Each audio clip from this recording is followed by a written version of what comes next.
Elon Musk just pulled off one of the most blatant abuses of power in U.S. history, and no one is stopping him. He's making moves that are straight up illegal, unconstitutional, and terrifying.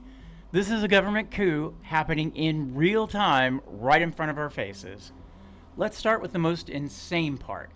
Elon Musk's team hijacked access to the U.S. Treasury, their payment system. That's trillions of dollars. Social Security, Medicare, federal salaries, all of it. If this sounds illegal, it's because it is. Just imagine if some billionaire walked into the Federal Reserve and said, "Hey, I control this now." That's what's happening.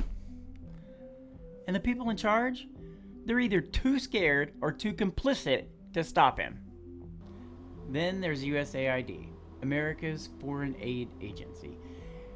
Musk declared it corrupt with zero evidence, kicked employees out, and tried to shut it down just last night.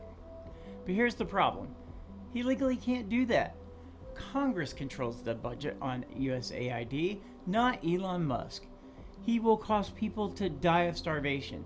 He'll cause children and women in Ukraine to be in the dark with no heat in the middle of winter while the men are off fighting the war. If a president can wake up and delete an entire agency with no oversight, I guess I shouldn't say that.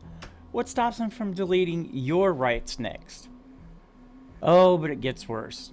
Elon's people got access to classified information without getting security clearances.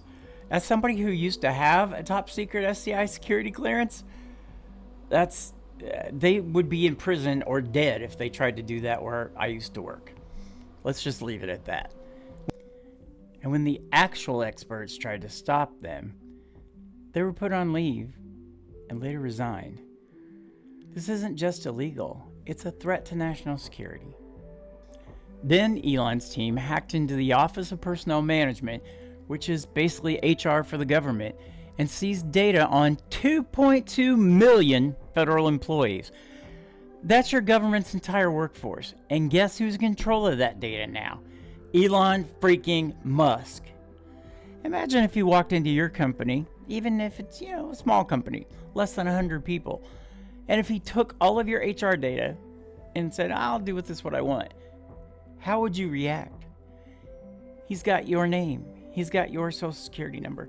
He's got your birth date. He's got your checking information, all from the Treasury.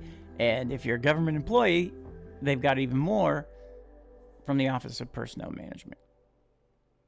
This has to stop. Look, we're all still in shock about that catastrophic mid-air collision over the Potomac last week. Did you know that just one day before it happened, President Musk had his government send buyout offers to all the air traffic controllers in the country? A workforce already crippled by a shortage of nearly 3,000 controllers nationwide, despite hiring 1,811 new controllers in FY 2024, the most in a decade. Thanks, Joe. Just to recap, Joe Biden added 1,811 new controllers to a system plagued by shortages, while Elon said, "Quit and be more productive in the private sector." Think about that the next time you fly. And one last thing, I keep seeing all this talk about DEI, about this topic and others, and I'm not going to talk about it here, but that video's inbound, so make sure you subscribe and hit the bell so you know when it's here. Is this the kind of efficiency that we want? Sacrificing public safety for the sake of Elon Musk's radical agenda. It's time to wake up and hold him accountable. This is not just another billionaire playing politics. This is a full-blown power grab. If we don't sound the alarm now, what happens next? Who does Musk fire next? What laws does he break next? And at what point does democracy just end?